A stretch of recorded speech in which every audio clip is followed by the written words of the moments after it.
Behind the scene of a fashion show part 2. ഞാൻ ചെന്നോടെ നമ്മൾ practice start ചെയ്തിരുന്നു. ശരിക്കും ഇപ്പോൾ കാണിക്കുന്നതൊന്നും ഒരു വലിയ കഷ്ടപ്പാടല്ല. ഈ ചേച്ചിമാരുടെ മാസങ്ങളുള്ള കഷ്ടപ്പാടിൻ്റെ റിസൾട്ടാണ് ഈ ഷോ വന്നിട്ട് ഒത്തിരി കഷ്ടപ്പെട്ടാണ് ഈ ഡ്രസ്സൊക്കെ ഉണ്ടാക്കുന്നത്. നമ്മളത് ജസ്റ്റ് ലാസ്റ്റ് മിനിറ്റ് ഹെൽപ്പ് മാത്രമാണ്. അങ്ങനെ നമ്മൾ പ്രാക്ടീസ് എല്ലാം കഴിഞ്ഞ് എല്ലാവരും കൂടെ സ്റ്റേജ് പ്രാക്ടീസ് ഉണ്ടായിരുന്നു, അതിന് വേണ്ടിയിട്ട് പോയി. ഗ്രാജുവേഷൻ ഷോയ്ക്ക് വേണ്ടിയിട്ട് കോളേജ് ഫുൾ ഡെക്കറേറ്റ് ചെയ്യുന്നുണ്ടായിരുന്നു. അതിനിടയ്ക്ക് എനിക്ക് കോളേജിൻ്റെ മാറുന്നതെന്നുള്ള കുറച്ച് ഫോമും കാര്യങ്ങളൊക്കെ വാങ്ങാനുണ്ടായിരുന്നു. അതെല്ലാം കഴിഞ്ഞ് ഫുഡൊക്കെ കഴിച്ച് നമ്മൾ നേരെ ഹെയർ ആൻഡ് മേക്കപ്പിന് പോയി. നമ്മുടെ 3 ഡേയ്സ് ആയിരുന്നു കേട്ടോ നമ്മുടെ ഹെയറും മേക്കപ്പൊക്കെ ചെയ്ത് തന്നെ.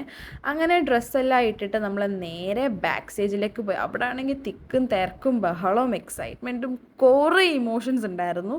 എനിക്കും ചെറിയ ടെൻഷനൊക്കെ ഉണ്ടായിരുന്നെങ്കിലും ഐ ഡിഡ് മൈ ബെസ്റ്റ്. ആ ഗാർമെൻറ്റൊക്കെ കാണാൻ ഭയങ്കര ഭംഗിയുണ്ടായിരുന്നു. ഇതാണ് നമ്മുടെ ഒരു ഡിസൈനർ, ഒരു ചേച്ചിയും കൂടെ ഉണ്ട്. പക്ഷേ ചേച്ചിയോട് എനിക്ക് വീഡിയോ എടുക്കാൻ പറ്റിയിട്ടുണ്ടായിരുന്നില്ല. It came out really good.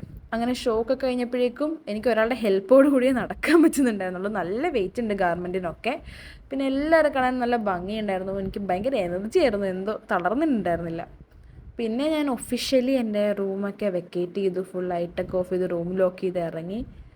ഇച്ചിരി വിഷമമൊക്കെ ഉണ്ടായിരുന്നു. എല്ലാവരോടും ഗുഡ് ബൈ ഒക്കെ പറഞ്ഞ് കോളേജിന് ഒരു ടാറ്റയൊക്കെ കൊടുത്തിട്ട് ഇറങ്ങി. അപ്പോൾ ഇത്രേ ഉള്ളൂ. Bye bye.